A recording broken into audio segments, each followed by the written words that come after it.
네, 오늘은 좀 특별한 저희가 이제 구속사 이제 매주 전하고 있었는데 오늘은 특별히 구원의 확신에 대한 말씀을 좀 나누도록 하겠습니다. 여러분들은 내가 진짜 구원을 받았다는 확신을 가지고 계십니까? 뭐 이런 질문 하죠. 오늘 죽으면 천국에 갈 것을 확신하십니까? 내가 오늘 죽더라도 천국에 갈 것을 확신하십니까? 아, 어제 오셨으면 좋았을 텐데. 아, 이틀만 후에 오셨으면 좋았을 텐데. 뭐 그런 생각을 하시진 않습니까? 그렇다면 구원의 확신은 무엇일까요? 5장 13절을 같이 읽어보겠습니다. 요한일서 5장 13절 시작.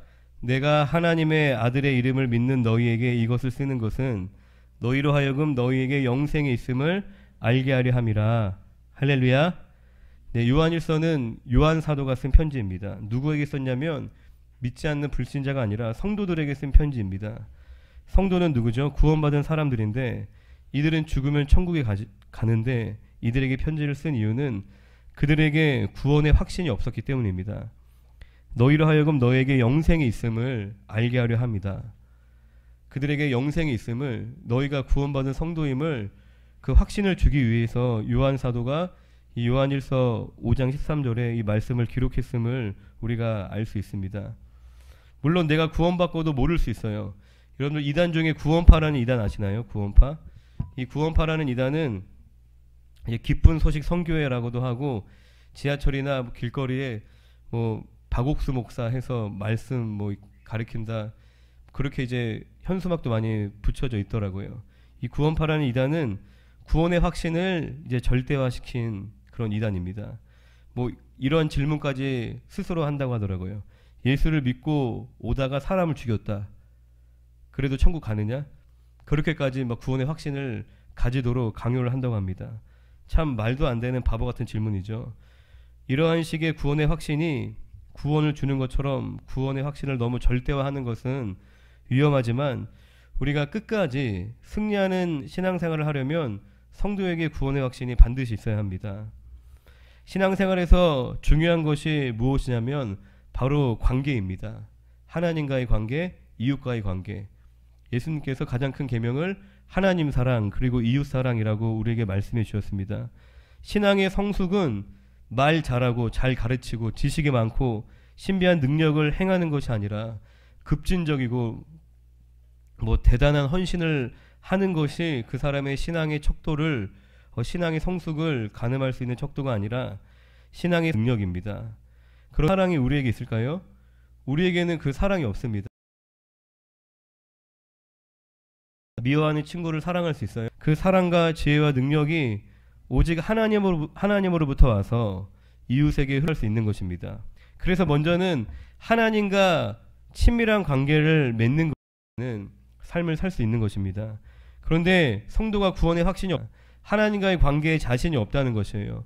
하나님이 정말 나를 몇 주 못 나갔는데 하나님이 나를 사랑하실까? 하나님 날 버리시지 않았을까? 인간관계에 있어서도 아, 저 사람이 나를 싫어하는 것 같아. 저 사람이 나를 별로 탐탁지 않게 여기는 것 같아. 그러면 다가가는 것이 어려워요. 내가 어떤 문제가 있을 때, 어려움이 있을 때 그 사람에게 찾아가서 상담을 할까요? 절대로 가지 않습니다. 나를 뭔가 환영해주고 나를 깊이 받아주고 이해해 줄 것 같은 사람에게 찾아가서 마음의 문을 열겠죠.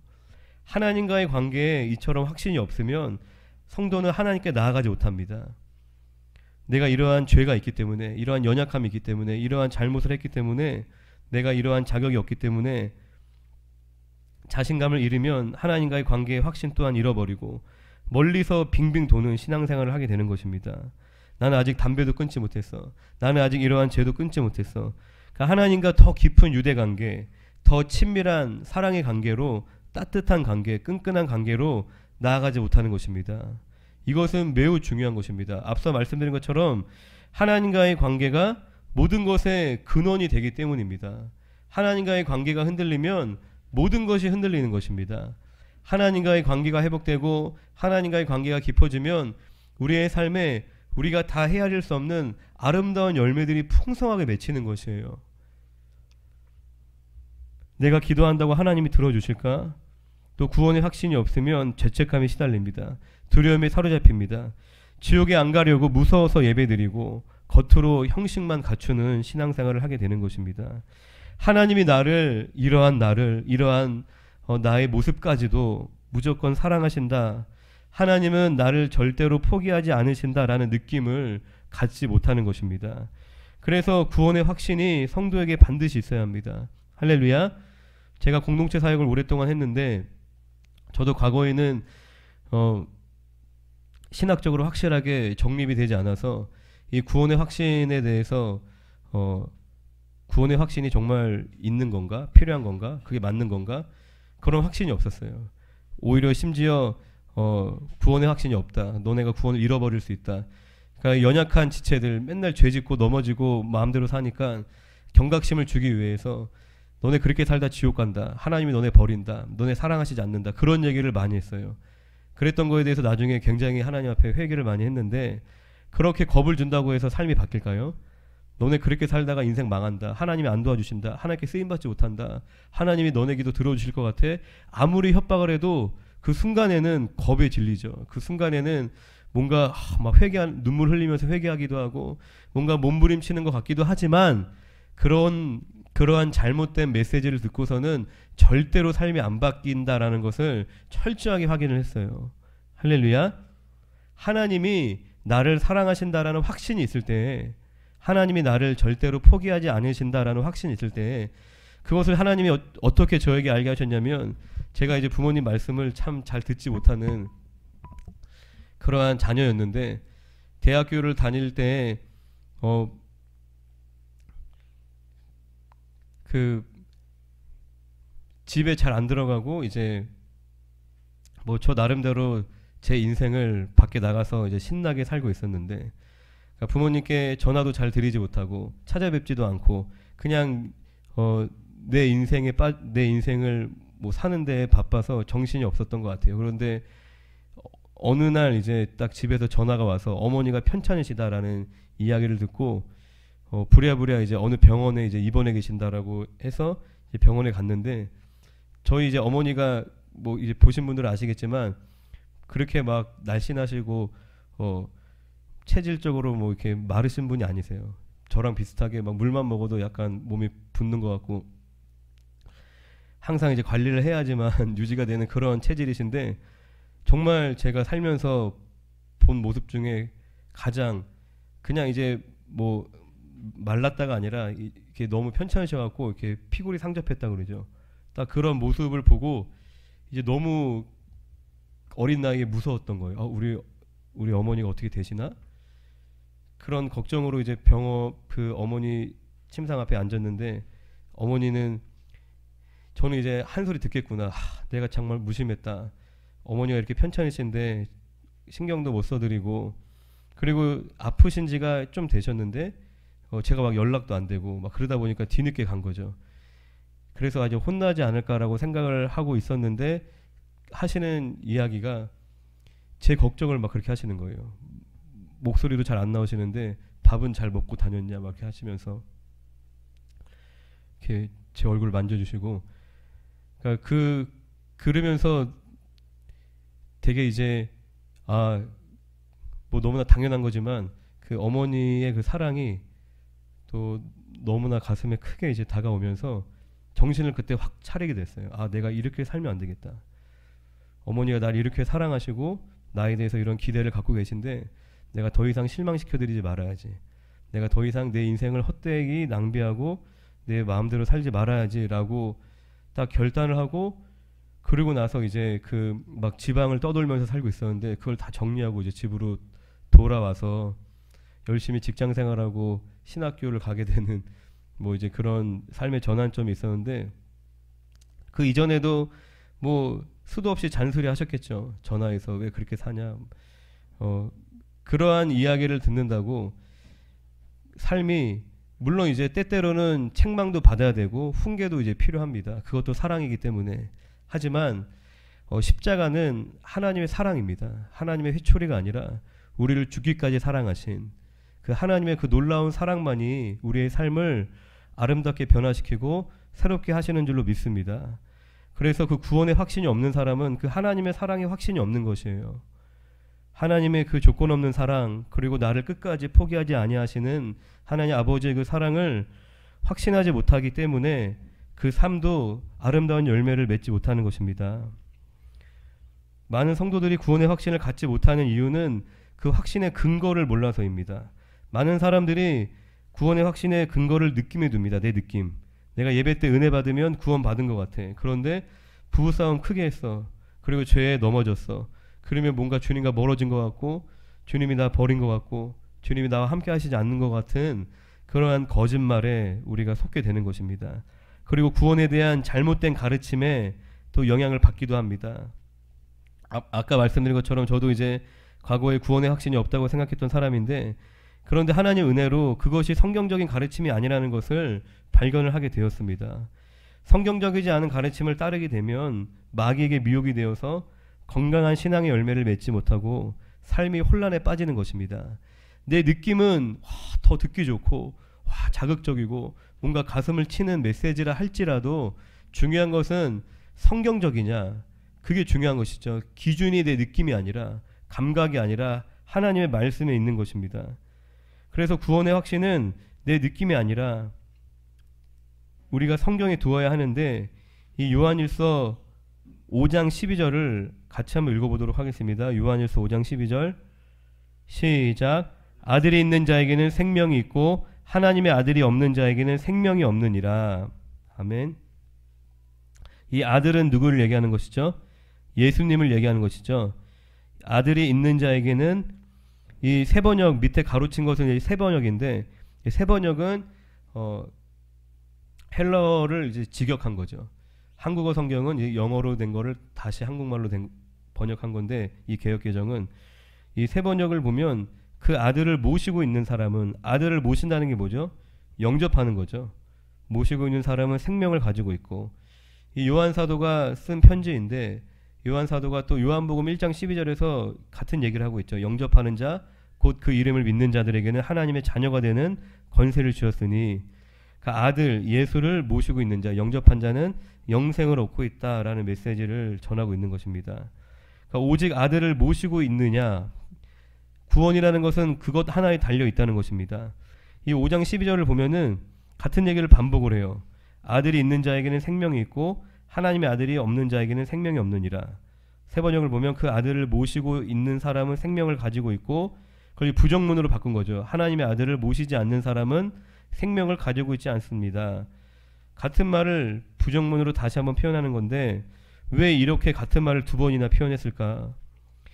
여러분들 대학 입시를 앞둔 학생들이 학원에서 이런 이야기를 듣습니다. 학원의 선생님이, 얘들아 실력이 있으면 붙고 실력이 없으면 떨어지는 거야. 같은 말 하고 있는 거죠. 실력이 있으면 붙고 실력이 없으면 떨어져. 왜 같은 말을 두 번이나 하죠? 무엇을 강조한 거죠? 실력을 강조하고 싶은 거예요. 실력이 있으면 붙는 거고 실력이 없으면 떨어진다. 당연한 말을 하고 있는 거죠.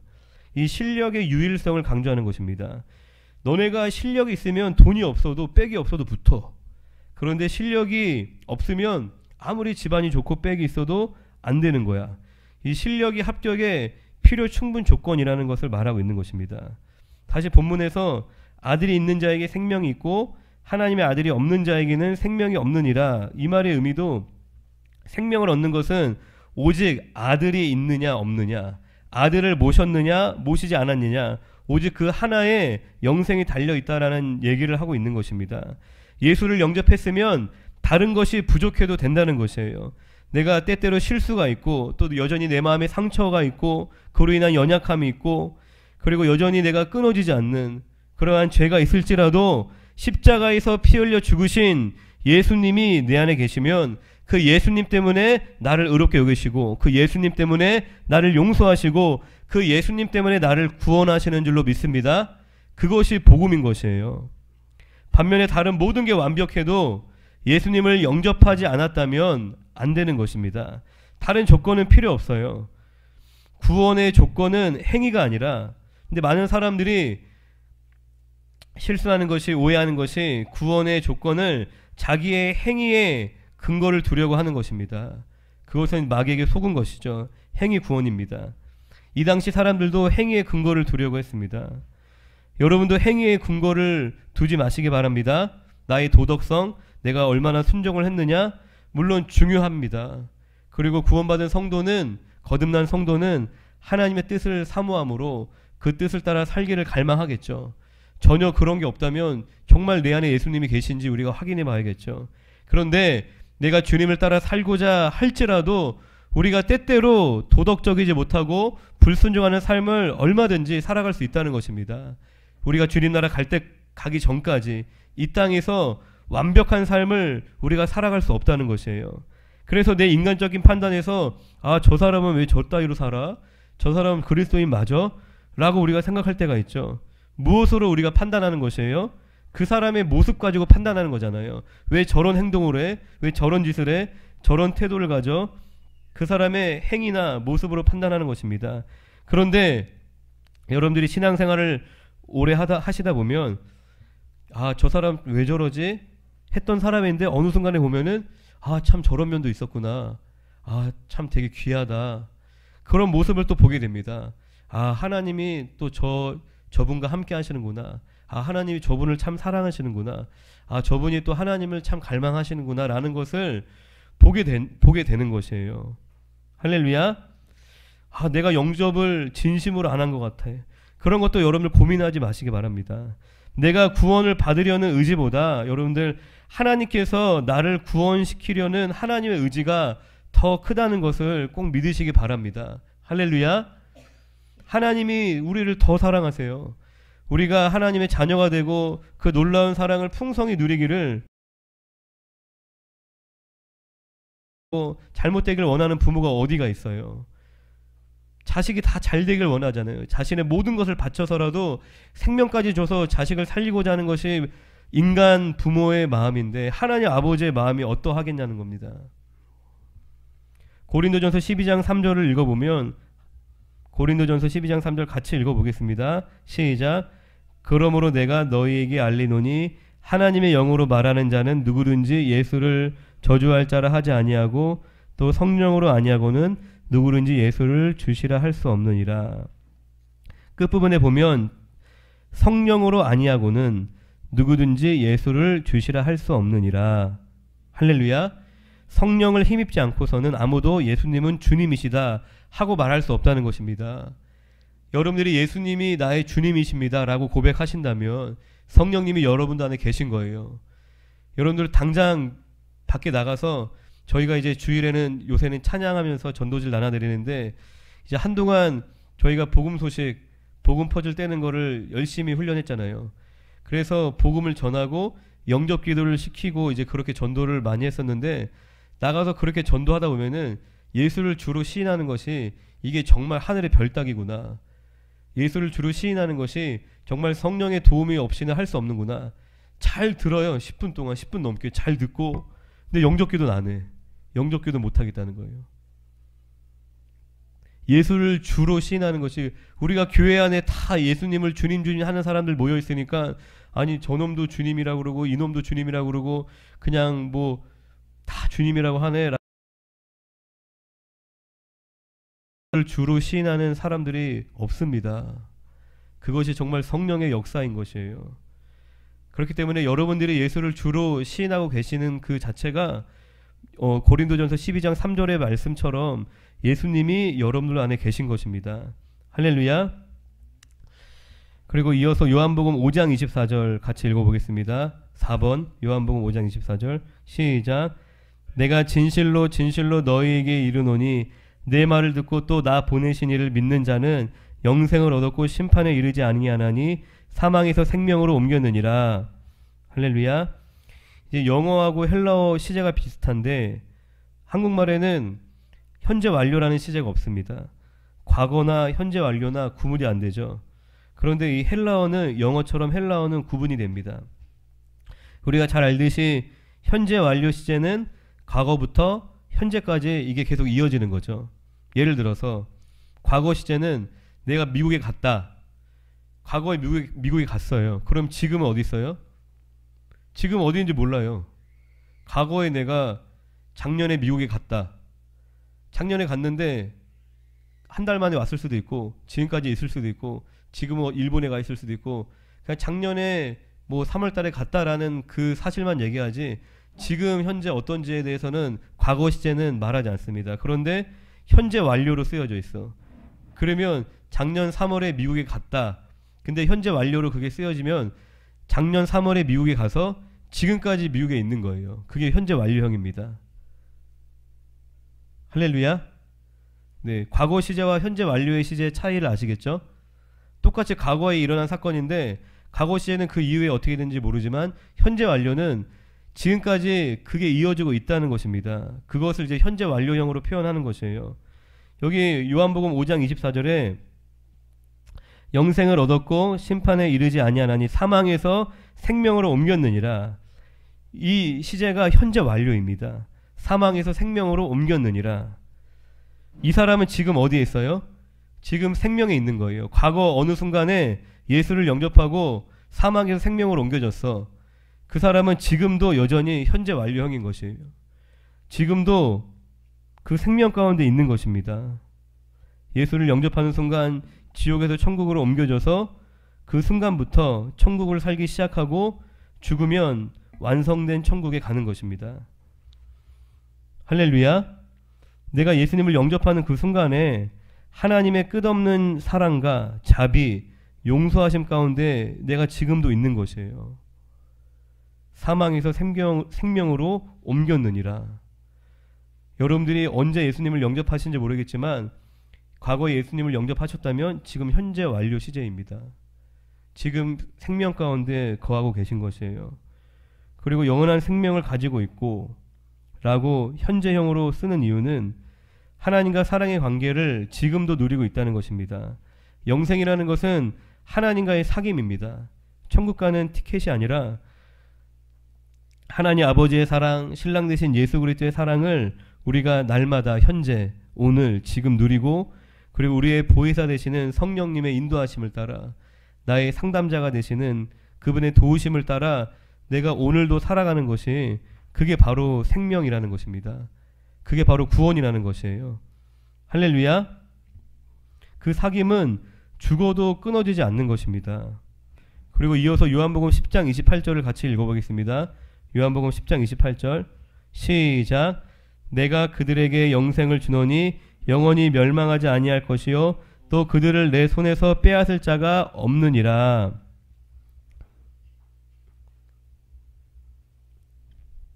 이러한 것을 또 질문할 수 있죠. 예수를 믿던 사람이 계속 같은 질문입니다. 구원을 이룰 수 있냐? 믿음을 이룰 수 있냐? 그럴 수 없다라는 것을 계속 이야기하고 있는 것입니다. 만약에 수영하다가 어떤 사람이 물에 빠졌어요. 안전요원이 구해주러 왔는데 많이 이제 들어본 비유이시죠.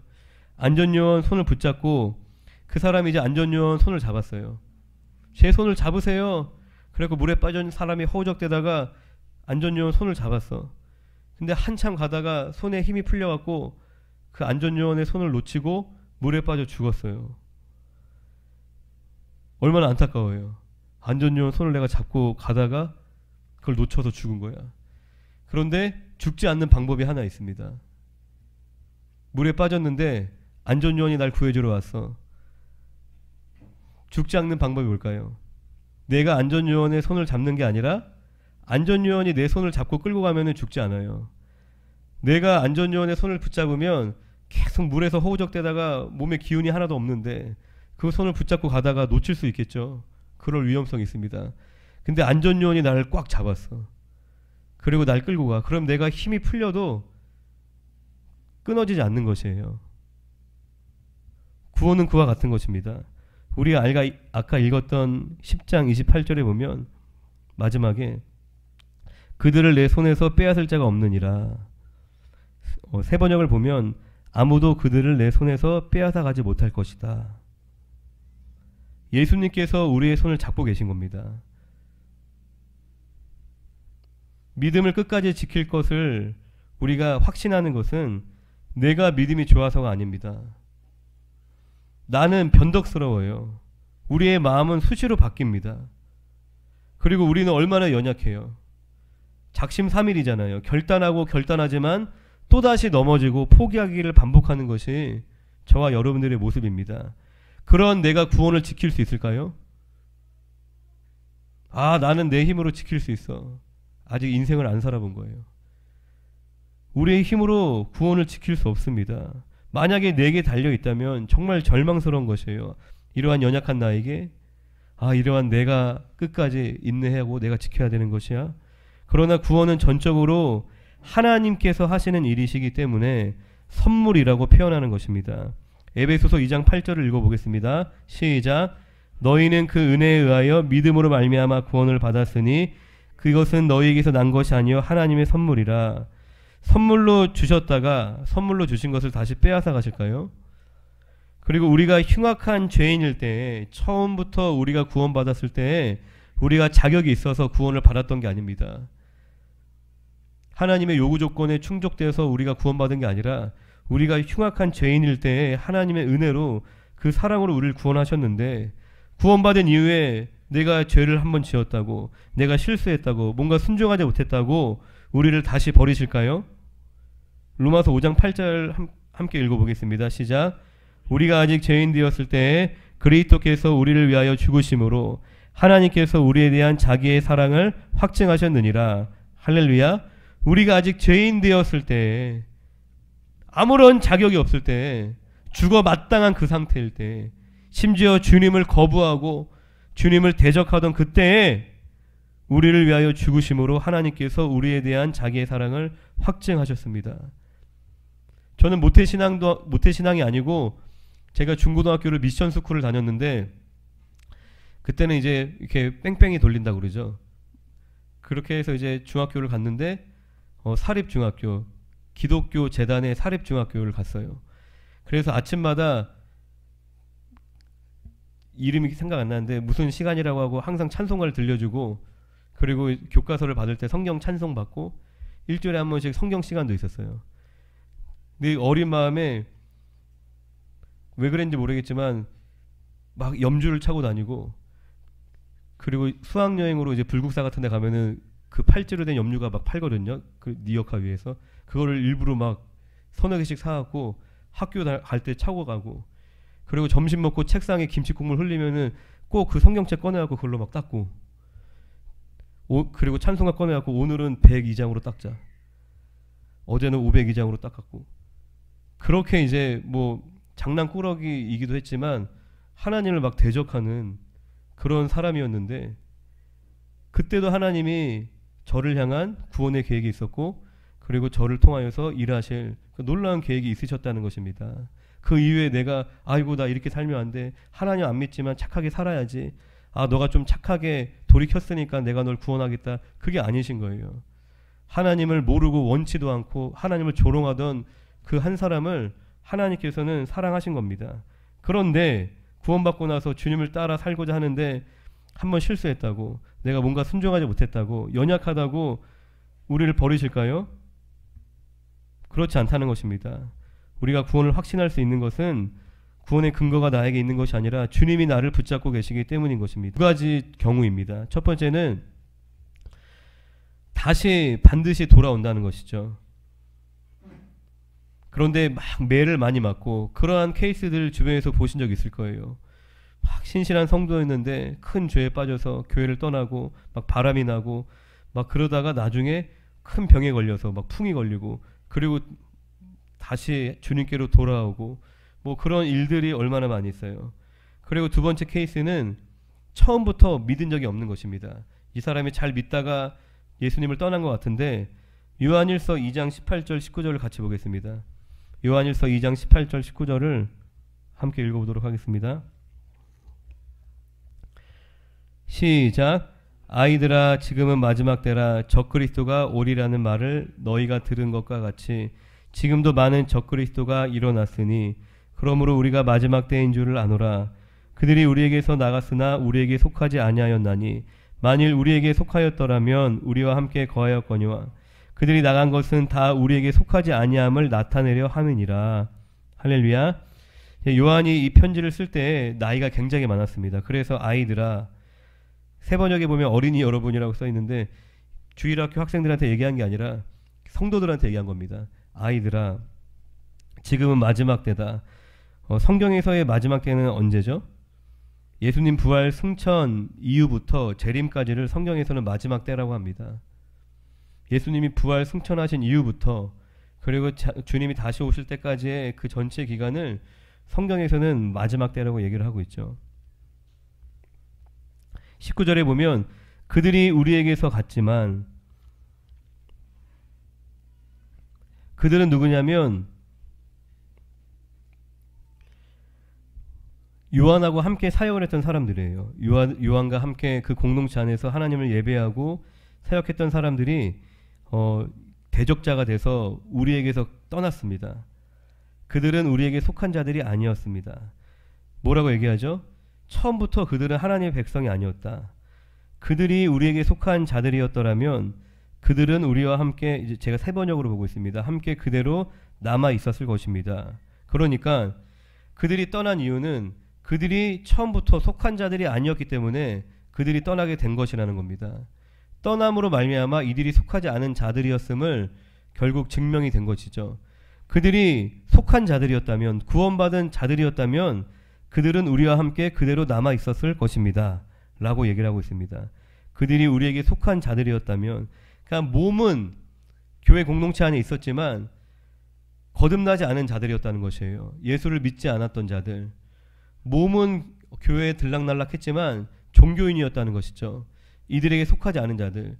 그러니까 영적인 그러한 몸이 아니었다는 것입니다. 그러니까 교회가 이 눈에 보이는 지역교회, 가시적인 교회가 있고, 그리고 교회는 두 종류입니다. 성경의 교회는 우주적인 교회가 있죠. 예수님을 믿고 거듭난 모든 무리들을 또 주님의 몸, 우주적 교회로 이야기를 하고 있습니다. 그러니까 지역교회는 속해 있었지만 거듭나서 주님께 붙어 있었던 그런 자들은 아니었다는 것입니다. 결국에는 그들은 모두 우리에게 속한 자들이 아니라는 사실이 드러나게 되었습니다. 라고 얘기를 하고 있습니다. 가장 좋은 예가 뭐냐면 가룟 유다입니다. 가룟 유다는 12제자였죠. 예수님께서 2명씩 제자들을 짝지어서 파송을 하시는 사건이 있는데, 그때 제자들이 2명씩 파송받아서 막 귀신을 쫓아내고 병든 자를 고치고 많은 역사가 일어났습니다. 가룟 유다도 그 팀 가운데 있었을 것이에요. 12제자였기 때문에. 누가 봐도 이 사람 잘 믿는 사람이고 사도 중에 한 사람이었습니다. 그런데 그랬던 가룟 유다가 나중에 어떻게 해요? 예수님을 팔아먹죠.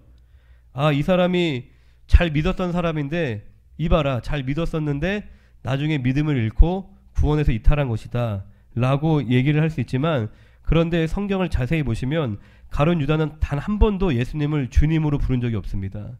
주님을 끝까지 랍비라고 부릅니다. 선생이시여. 예수님 곁에 있었지만 인간적인 목적으로 회개하지 않았고 예수님을 믿지 않았던 것입니다. 인간적인 목적으로 돈의 욕심을 품고 재정을 맡은 자였죠.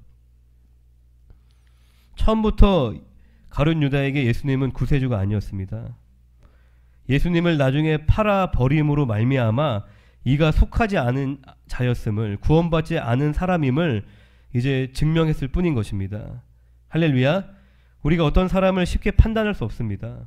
세상으로 누군가가 떠났다면 일단 그 사람을 기도해 줘야죠. 저 사람 예수님 안 믿는 사람이니까 떠났네? 우리가 판단할 수 없죠. 우리가 기도해 줘야 합니다. 그리고 어느 순간에, 물론 이제 어느 순간에는 돌아올 수 없는 곳까지 가기도 하겠죠. 그런 사람들은 처음부터 믿지 않았던 자들이라는 것입니다.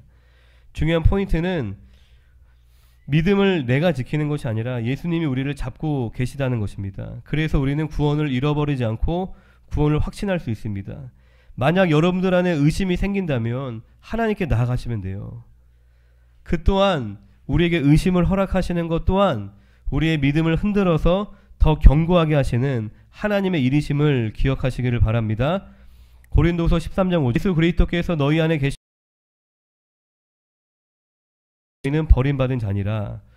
내 믿음을 확인하라고 얘기를 하고 있죠.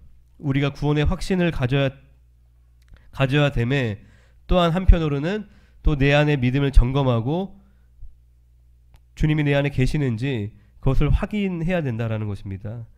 유다는 나중에 후회하고 자살하였어요.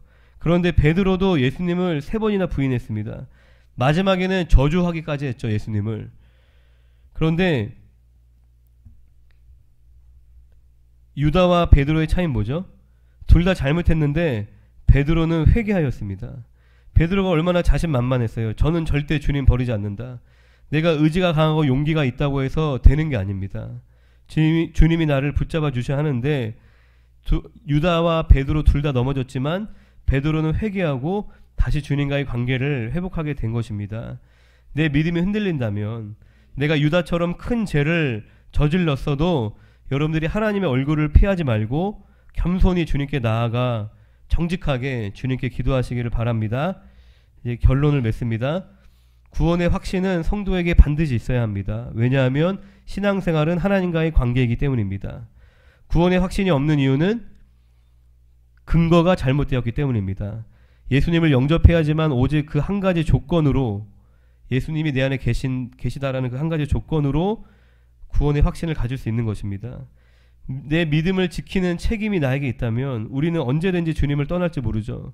그러나 하나님께서 나의 구원을 완성하심을 우리가 확신하고 또 범죄하여 넘어져 믿음이 흔들릴 때에 하나님 앞에 정직하게 나아간다면 항상 하나님의 그 크신 사랑과 풍성한 은혜를, 날마다 그 영생의 복락을 풍성히 누리는 사랑하는 저와 여러분들이 되실 줄로 믿습니다.